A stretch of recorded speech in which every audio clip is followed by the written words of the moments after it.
వి gold trusted gold buyers మీరు తాకట్టు పెట్టిన బంగారాన్ని విడిపించి ఈ రోజు ఉన్న మార్కెట్ ధరకు కొనబడను.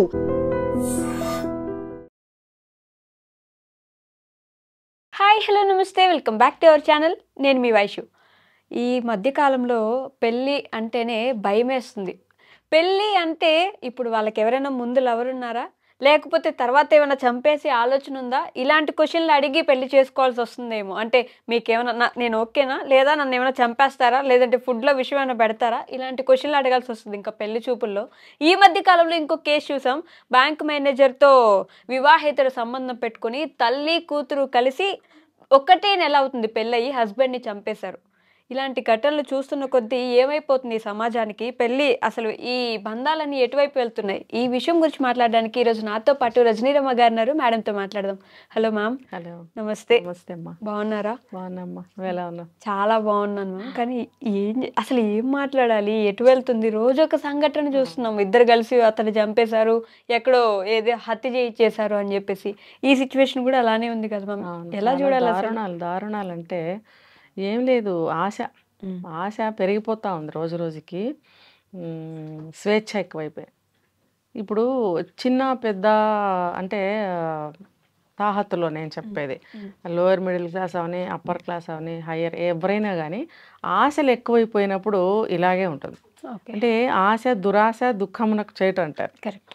అంటే ఎవరైనా కానీ మనకు అర్హత ఉందా లేదా అని ఆలోచించుకోవాలి ఫస్ట్. ఆలోచించకుండా ఆకాశానికి నిచ్చెనలు వేస్తే ఏమవుతుంది, ఇది ఇలాగే ఉంటుంది. ఇప్పుడు బ్యాంక్ మేనేజర్తో వివాహేతర సంబంధం, వివాహేతర కూడా కాదు, మ్యారేజ్కి ముందే. ఓకే. ఎప్పటి నుంచి ఉందో ఎవరికి తెలీదు. అయితే ఏంటంటే అంటారు కదా, వాళ్ళ యొక్క సమాజం వాళ్ళ యొక్క సంఘాలు కొన్ని ఉంటాయి. దాని ప్రకారంగా పెళ్లి చేయటం లేదంటే అని అడుగుతారు కదా ఎవరైనా. ఆ పెళ్ళి అలా చేయడం, నాకు తెలిసి అబ్బాయి కూడా ఇష్టంగానే పెళ్లి చేసుకున్నాడు అని అంటున్నారు.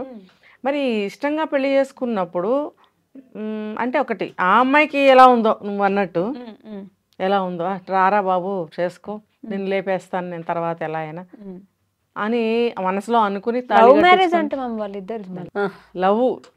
లవ్ అయితే మరి బ్యాంక్ మేనేజర్తో అదేంటి లవ్ అంటే అసలు అర్థం తెలుసా వీళ్ళకి?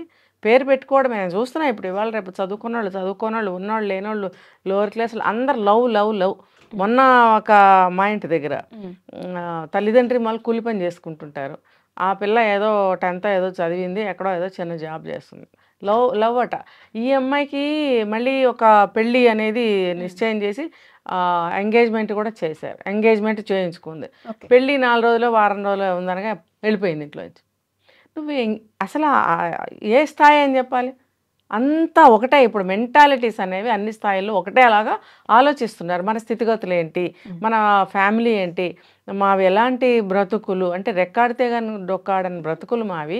మా తల్లిదండ్రులు చెయ్యి కాలు కూడా తీసుకుని మాకు ఏదో ఒకటి ఏర్పాటు చేసి ఒక పెళ్ళి అనేది ఇంకా పాపం చేస్తున్నారు. అవును, అరే మేము రోజు కూలీలము, మా దగ్గర ఏం లేదు, మేము పెళ్లి చేయలేము అని వదిలేయటంలా పాపం. వాళ్ళు కూడా ఎంతో కష్టపడి డబ్బులు కూడబెట్టి కట్నాలు ఇచ్చి వాళ్ళకి కానుకలు ఇచ్చి పెళ్ళిళ్ళు పొరుళ్ళు అన్నీ చేస్తున్నారు. చేస్తున్నప్పుడు అసలు విలువ కానీ దాని యొక్క ఇది కానీ వాళ్ళకి ఏమైనా తెలుస్తుందా? ఏం తెలియటలా. లవ్ అని చెప్పి పారిపోతే ఆ అబ్బాయి పరువు పోయి అక్కడ ఇల్లు ఖాళీ చేసి వేరే చోటుకి వెళ్ళిపోయి ఆ అమ్మాయిని ఎలాగోలా పిలిపించి ఇంట్లో గట్టిగా కట్టేసి పెడితే మళ్ళీ వెళ్ళిపోయింది. అంటే అసలు వీళ్ళు ఏమనుకుంటున్నారు? నీకు ఎంగేజ్మెంట్ చేసిన తర్వాత నీ స్థాయి ప్రకారం నువ్వు అలా ప్రవర్తించవచ్చా? తప్పు కదా అది. మరి నువ్వు అంటే తెలిసినా కూడా వీళ్ళు పెళ్ళి ఏర్పాటు చేశారు, అది వేరే విషయం. అంటే వాళ్ళ స్థాయిలో వేషాలు వేయడానికి కుదరదు. ఇది కాకపోతే ఇంకోట్లే, ఇంకోటి కాకపోతే ఇంకోట్లే అని అనుకోలేకపోతారు కొంతమంది తల్లిదండ్రులు. అరే మన స్థాయికి తగ్గట్టుగా ఉండాలి, తప్పు నువ్వు చేసిందే అని చెప్పి మన దాంట్లోనే ఒక అబ్బాయిని చూసి పెళ్లి చేసుకో, నీ జీవితం బాగుంటుంది, పరువు బాగుంటుంది అని ఆలోచనలతో పెళ్లి చేద్దామని తలపెడతారు. తప్పే ఉంది ఇందులో? అంతే. ఆకాశానికి నిచ్చలేస్తానని చెప్తే ఏమవుతుంది? అది ఇప్పుడు 2 సార్లు పారిపోవడం, తల్లిదండ్రులకు పరువు 2 సార్లు పోయింది. ఒకసారి పోయాక ఎన్నిసార్లు పోయినా ఒకటే, కానీ ఏదో దిద్దుకునే అవకాశం ఉంటుంది ఒకసారి అయితే. నువ్వు మళ్ళీ రిపీటెడ్గా అదే పని చేస్తే నువ్వు ఏం చేయాలనుకుంటున్నావు, వాళ్ళ పరువుని వాళ్ళ ప్రతిష్టని వాళ్ళు మానసికంగా బాధపడితే మళ్ళీ ఏదో సూసైడ్లు చేసుకుంటారు, లేకపోతే వీళ్ళు చేసుకుంటారు. అది అవసరమా? కానీ రెండు పక్కల కూడా మనం తప్పు పట్టాలి, రెండు పక్కల కూడా తప్పు పట్టలేము. అలా ఉంటుంది కొన్ని కొన్ని సందర్భాల్లో. ఇప్పుడు ఈ అమ్మాయి ఎందుకు చెప్తున్నానంటే ఎంతసేపు, ఈ అమ్మాయికి పెళ్ళి ఇష్టం లేదని తెలిసి కూడా వీళ్ళు ఈ అబ్బాయినే చేసుకో, మన మన దాంట్లోనే పరువు నిలబడుతుంది అన్నప్పుడు మన స్థాయిని వాళ్ళు గుర్తు చేస్తున్నారు ఎగ్జాక్ట్లీ పిల్లలకి. మనం అలా చేయకూడదమ్మా, ఇది మన స్థాయి, తప్పే ఉంది అన్నప్పుడు వినాలి, అర్థం చేసుకోవాలి. ఇప్పుడు వాళ్ళు కూడా చిన్న వయసులో ఏం చేయట్లా, చాలామంది కొంచెం 20 దాటాక చేస్తున్నారు. కాస్త కూస్త చదువుకుంటున్నారు, సమాజాన్ని చూస్తున్నారు, బయట లైఫ్ స్టైల్ చూస్తున్నారు, అన్నీ చూస్తున్నప్పుడు నిజమే అని అనుకోవాలా లేదా? అసలు వాళ్ళు చెప్పేవారు వాళ్ళ విచక్షణ ఏమవుతుంది? ఆలోచించాలి కదా. ఆలోచించకుండా ఎవరినో ప్రేమించాను అంటే ఆ స్థాయి వాళ్ళని ఏ స్థాయి వాళ్ళు ప్రేమిస్తారనేది నాకు ఐడియా లేదు. ఓకే, ఒకవేళ నీ స్థాయి వాళ్ళే ప్రేమిస్తే కనుక నీ లైఫ్ అక్కడైనా ఇక్కడైనా ఒకలానే ఉంటుంది. అలాంటప్పుడు తల్లిదండ్రులు చూసిన సంబంధం చేసుకుంటే నీకు సేఫ్టీ కదా, సెక్యూరిటీ ఉంటుంది కదా. ఆ అబ్బాయి ఏ ఫ్యామిలీయో మనకు తెలియదు, ఏదో నేను ఇష్టపడ్డావు, ఆ అబ్బాయి కూడా మంచివాడని చేసుకుంటావు. ఆయనకి ఏదైనా సమస్యలు వస్తే మళ్ళీ నీకు ఈ తల్లిదండ్రులే తీర్చాలి. కరెక్ట్. మళ్ళీ ఆ అబ్బాయి చెడ్డవాడైతే నిన్ను ఏదన్నా వదిలేయాలనుకున్నాడు, అక్రమ సంబంధం పెట్టుకున్నాడు, లేకపోతే చంపేయాలనుకున్నప్పుడు పారిపోయాడు అనుకో, నువ్వు ఎవరి దగ్గరికి వెళ్తావు? ఈ న్యాయం ఎవరిని అడుగుతావు? నువ్వు ఎవరు నీకు న్యాయం చేస్తారు? నీకు సపోర్ట్ ఎవరు నిలబడతారు? ఆ జ్ఞానాలు ఇప్పుడు ఉండట్లేదు పిల్లలకి. ఇప్పుడు ఈఎంఐ కూడా ఈ బ్యాంకులో పనిచేసే స్వీపర్ కూతురు, పేర్లు నాకు గుర్తుండవు, ఆ అమ్మాయి కూడా బ్యాంక్ మేనేజర్తో అక్రమ సంబంధము పెట్టుకున్నప్పుడు అది అక్కడ అర్థమవుతుంది కదా, అక్రమ సంబంధము అని. నిన్నేమన్నా ప్రేమించాడా? నిన్ను పెళ్లి చేసుకుంటానని వాగ్దానం చేశాడా? లేకపోతే ముహూర్తం పెట్టి డేట్కి రామ్మని పిలిచాడా పెళ్లికి? ఎంత మూర్ఖురాలు కదా. అది వాళ్ళ అమ్మతో కలిసి చంపేయడం అంటే వాళ్ళ అమ్మ కూడా ఎంత సపోర్ట్ చేసింది. అదే కదా, సపోర్ట్ ఎందుకు చేసింది? అదొక మూర్ఖురాలు. ఏంటంటే ఆశ ఎక్కువైపోయింది. బ్యాంక్ మేనేజర్ చాలా మంది అంటారు బ్యాంకులో జాబ్ చేసే వాళ్ళ దగ్గర ఇన్ని డబ్బులు ఉంటాయని. ఎందుకు? నిజమే ఉంటాయి, అది బ్యాంకు కదా. సాయంత్రానికి లెక్కలు చెప్పి అక్కడ ఉంటుంది కదా, రెమిటెన్స్కి పంపించేస్తారు. అది సెక్యూరిటీతో సాయంత్రం 4 o'clock అవ్వగానే క్యాష్ క్లోజ్. అది వ్యాన్ వస్తుంది సెక్యూరిటీ తోటి విత్ గన్ మ్యాన్ తోటి, అది రెమిటెన్స్ అనేది పంపించేస్తారు. మార్నింగ్ 11 o'clock 10 తీసుకొస్తారు, పంపించేస్తారు. అది ఎందుకు ఉంటుంది? వీళ్ళ జేబులో ఎందుకు ఉంటుంది? ఇంటికి ఎందుకు వస్తుంది? వీళ్ళ శాలరీ మాత్రమే వస్తుంది. మాత్రం జ్ఞానం ఉండాలి కదా. అంటే ఇంకొక మెట్టు నిచ్చెన వేసిందా, ఆ మేనేజర్ని బెదిరించి పెళ్లి చేసుకో, మా అమ్మాయికి ప్రెగ్నెన్సీ వచ్చింది అది ఇదని బెదిరిద్దాం అనుకుందా? అనుకుంటే మాత్రం మరి పెళ్ళి ఎందుకు చేసావు? నువ్వు ఆ లైన్లోనే ఉండు, అదేదో అటే తెలుసుకో. మళ్ళీ ఈ అమ్మాయికి ఇంకొకని ఒక బకరాన్ని చూసి పెళ్లి చేయడం, అది మళ్ళీ లవ్ అంటే నీకు ఇది లవ్ ఒక సెక్షను, అక్రమ సంబంధం ఒక సెక్షను, అది ఏదైతే అది జంప్ చేద్దామనే. తర్వాత రెంట్కి చెడ్డ రేవడైంది, ఇప్పుడు జైల్లో కూర్చోవాలి. ఏంటి ఇంటెన్షన్? ఏంటి అసలు? కోరిక ఏంటి? ఏం సాధిద్దామని? అదొక దరిద్రంగా ఆ బిహేవియర్ ఏంటి?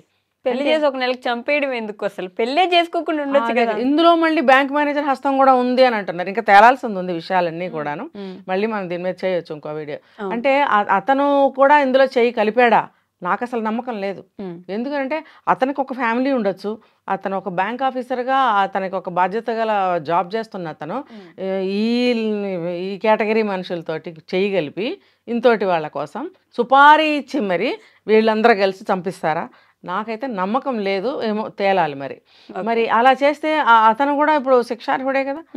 అది మరి అతని ఫ్యామిలీకి కూడా ఇది చాలా దెబ్బే కదా. అది మళ్ళీ ఆ భార్యతోటి అతనికి సరిగ్గా ఉంటుందా జీవితం? ఆవిడ ఏమన్నా కలిసి ఉండగలదా ఇతనితోటి? అతనికి ఎన్ని సమస్యలు వస్తాయి? అతను వీళ్ళతో చేయగలిపాడంటే నాకైతే నమ్మకంగా లేదు. దాదాపుగా బ్యాంక్ ఆఫీసర్స్ కొంచెం డీసెంట్గానే ఉంటారు. ఇలాంటి వాళ్ళతో మరి ఎవరో ఒక చెత్త వేధవలు కాలు జారుతారు, దాంతో అందరికీ చెడ్డ పేరు వస్తుంది. ఇప్పుడు ఈఎంఐ ప్రేమించాను అని అన్నప్పుడు ఇటు ప్రేమకు కూడా ద్రోహం చేసినట్టుగా. ప్రేమ అన్న మాటకు అసలు విలువ కానీ అర్థం కానీ ఒక ఇది ఏమన్నా ఉందా? ఒక స్థానం ఉందా ప్రేమకి? లేదు. ప్రేమ అనేది ఒక కిరీటం లాంటిది, అది ఎంతో ఉన్నతమైంది అనమాట. అది ఎక్కడ ఉండాలి? అంత హైలో ఉండాలి. ఆ ప్రేమ అనే విషయాన్ని నేలకి దిగజార్చేస్తున్నారనమాట. విరక్తి కలిగిస్తున్నారు, అసహ్యం కలిగిస్తున్నారు. ఆ పదం వాడకండి రా బాబు అని చాలామందికి చెప్పాను నేను. ఆ ప్రేమ అనే మాట మీరు వాడకండి, దాని ప్లేస్లో ఏదైనా పెట్టుకోండి. ప్రేమించడానికి మీలాంటి వాళ్ళకి అర్హత లేదు. ఆ ప్రేమ అనే పదాన్ని వాడే అర్హత కూడా మీకు లేదు. అది ఎవరికి చెందాలి? వాళ్ళకే చెందాలి. మీరు వాడకండి. నేను చాలా మందికి చెప్తాను నేను. ఈ ప్రేమ అనడం, చంపేయడం, పారిపోవడం, ఇంకోటితో వెళ్ళిపోవడం ఏంటిది? పెళ్లి చేసేసుకుని ఇంకోటితో అక్రమ సంబంధం పెట్టుకోవడం, లేదా పారిపోవడం, లేదా చంపేయడం. ప్రేమ అనేది ఎక్కడ మిగిలిందమ్మా? అక్కడ లేనే లేదు. మరి ఆ అబ్బాయి అయితే గుడ్డిగా నమ్మాడు, నమ్మాడు, పాపం పెళ్లి చేసుకున్నాడు. ఏమైంది? 2 సెల్ ఫోన్లు ఉంటే 2 స్విచ్ ఆఫ్ చేసి పడేసాను. వీళ్ళు చేశారా? ఆ అబ్బాయి చేసుకున్నాడు, చచ్చిపోయే ముందు స్విచ్ ఆఫ్ చేసుకున్నాడు. అలా ఏం తెలియదు కదా. వీళ్ళే ఏదో స్విచ్ ఆఫ్ చేసి పక్కన పడేసి ఉంటారు. అక్కడెక్కడో కాలువ దగ్గర, నది దగ్గర పడేశారు. 5 రోజుల తర్వాత శవం దొరికిందనంటే ఇప్పుడు మీ హృదయ విదారకమైనటువంటి పరిస్థితి అమ్మ అది. అది ఆ బిడ్డల కన్నా తల్లులకి ఎంత బాధగా ఉంటుందంటే, అసలు ఎవడరా మీరు అందరు, ఎవరు ప్రేమ పేరు మీద వచ్చి ఆడపిల్లల్ని చంపుతారు, మగపిల్లల్ని చంపుతారు, అసలు ఎందుకు చంపుతారు మీరు? పొండి, మీకు ఇష్టం లేదా తెంచేసుకుని పోండి. అది సంసారమే కానీ, ప్రేమే కానీ, అక్రమ సంబంధమే కానీ, మీకు చాలినంత తీసుకోండి, అక్కడ మీరు కట్ చేసి పారిపోండి, ఇంకొకరితో పోండి, లేదా తగలబడండి. ఎవరికి కావాలి అసలు? మీరు ఎందుకు ఒక జీవితాలని చంపుతున్నారు? ఎందుకమ్మా చంపితే మీకేమొస్తుంది? అంటే ఇప్పుడు నీ యొక్క భాగవతాలు బయటపడినే అతను వేరే వాళ్ళతో చెప్తాడని ఒక్క భయంతో చంపుతున్నారా? ఎలా అయినా చంపిన తర్వాత ఇంకా ఎక్కువ బయటపడుతుంది. అదైతే గుట్టుచప్పుడు కాకుండా నువ్వు క్లోజ్ చేసుకుని వెళ్ళిపోవచ్చు. కరెక్ట్. ఇదైతే అందరికీ తెలుస్తుంది కదా. ఇప్పుడు పాత రోజులు కావు, యూట్యూబ్ అయినా గూగుల్ అయినా ఏదైనా ప్రపంచవ్యాప్తంగా అందరూ చూస్తున్నారే. కరెక్టే. ఇప్పుడు నువ్వు ఆ గుట్టుచప్పుడు కాకుండా వెళ్ళిపోతే నీ ఫ్యామిలీ వరకే తెలుస్తుంది, అతని ఫ్యామిలీ వరకే తెలుస్తుంది. ఇప్పుడు ఇది ప్రపంచవ్యాప్తంగా నువ్వు ఎంత చండాలంగా అయిపోయావు, ఎంత చెడ్డ పేరు వచ్చింది నీకు, అమ్మాయి అయినా సరే అబ్బాయి అయినా సరే. అదేగా మీరు చూసుకోండి, అక్కడ సరిపోతుంది, అక్కడ వరకే అది తెలుస్తుంది. అనవసరంగా మీరు ప్రపంచానికి తెలియజేసుకుంటున్నారు మీ యొక్క చెడ్డ బుద్ధిని, చెడ్డ వ్యవహారాలని, మీ యొక్క సంస్కారాలని, మీ యొక్క క్యారెక్టర్స్ని ప్రపంచానికి మీరే చెప్పుకుంటున్నారు. ఇప్పుడు తెలియలేదా? అందరికీ తెలుస్తుంది కదా. ఒక్క చిన్న విషయం మీద కొన్ని వందల ఈ ప్రోగ్రామ్స్, వీడియోస్ చేసేస్తున్నాం కదా అందరం కలిసి. మరి ఎంత చెడ్డైపోతున్నారు మీరు? ఆ మాత్రం బుద్ధి జ్ఞానం లేదా? నేను ఇలాంటి కేసులు అయినప్పుడు ఫర్దర్గా ఏం చెప్తానంటే, అమ్మాయిలు, మిగతా ఉన్న అమ్మాయిలు కానీ అబ్బాయిలు కానీ ఇలా చేయకండి అని చెప్తుంటే కూడా మళ్ళీ అదే చేస్తున్నారు రిపీటెడ్గా. సేమ్ అందరూ మొగుడిని చంపేసింది, భర్తను చంపేసింది, లేకపోతే ప్రియుని చంపేసింది, ప్రియుడితో వెళ్ళిపోవడం కోసం ఏదో ఒకటి చేస్తుంది. అన్ని ఇలాంటి కేసులే చూస్తున్నాం ఈ మధ్యకాలంలో. పోని అవతల వాడి మీద ఎక్కువగా ప్రేమ పెట్టేసుకున్నాను, గతి లేక వీళ్ళని చేసుకున్నాను, అడ్డు తీసేస్తే కానీ నాకు మనశ్శాంతి లేదు అంటే అదొక సైకలాజికల్ ఫీలింగ్ వల్ల వాళ్ళు అలా చేసేస్తారు. ఇప్పుడు ఈ కేసుకి ఏమైంది? అది దాన్ని కూడా నేను సమర్థించట్లేదు. అంతా నువ్వు వేరే వాడిని ప్రాణం పెట్టి ప్రేమిస్తే కూడా నువ్వు పారిపో ఇంట్లో నుంచి, లేకపోతే ఏదో ఒకటి చేసుకో. యువతల వాళ్ళని చంపాల్సిన అవసరం లేదు. ఎవరు ఏమనరు. ఇష్టం లేని వాళ్ళతోటి ఏ పనైనా చేయించగలమా? మరి అలాంటప్పుడు పెళ్లి చేసుకుని కాపురం చేయించగలమా?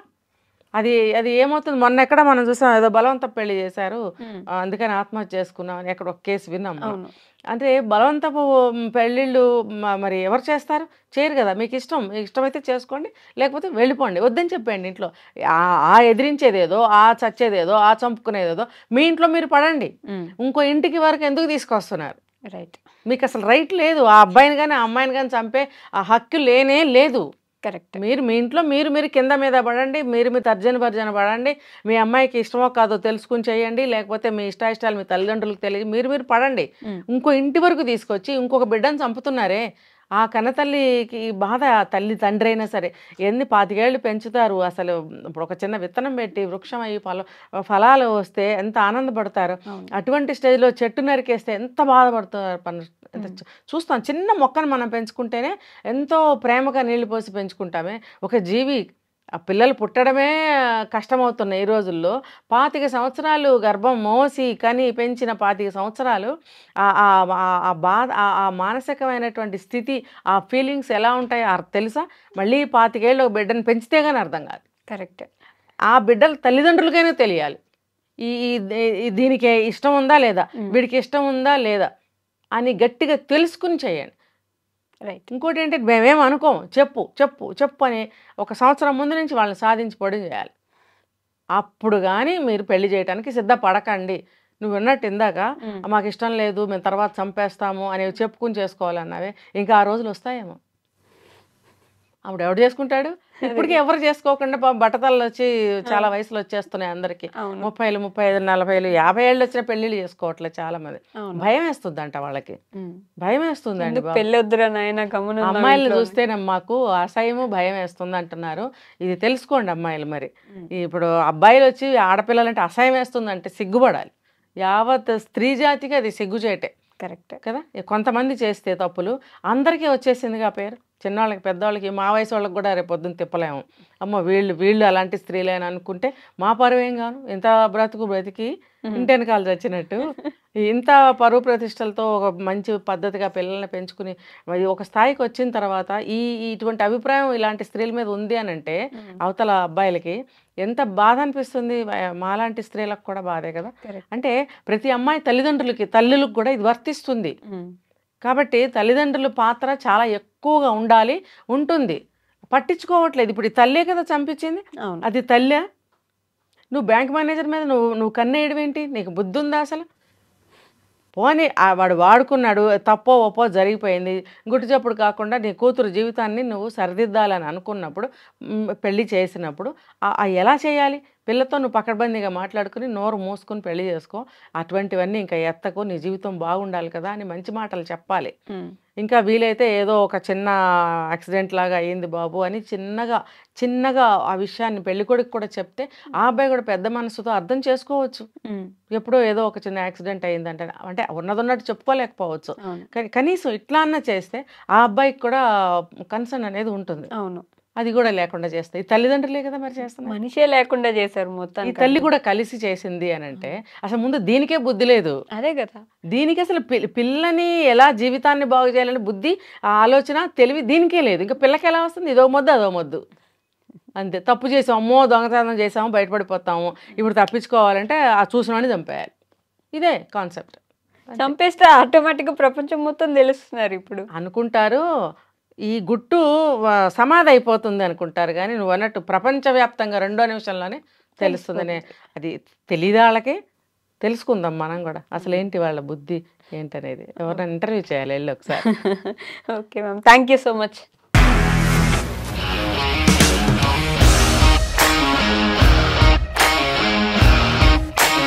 ఇండస్ట్రీలో కమిట్మెంట్ ఇష్యూస్ వస్తే నీకు కూడా వచ్చినట్టు? మార్నింగ్ తీసుకెళ్ళాడంటే కొట్టి పడేసాడు.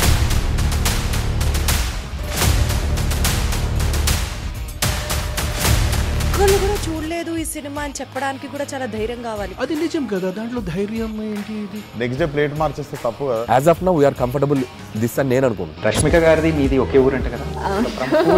నీకు కోపం వచ్చిందంటే బాగా తిట్టేత్తరా? తిట్టేద్దామండి. నిజంగా గేమ్ ని ఎలా చేంజ్ చేయగలిగారు? ఏపీఎస్ఎఫ్సి వాళ్ళకి 6 నెలల్లో నేను 6 లక్షలు కట్టా. బిజినెస్ చేయాలనుకుంటే it is as difficult as riding a tiger.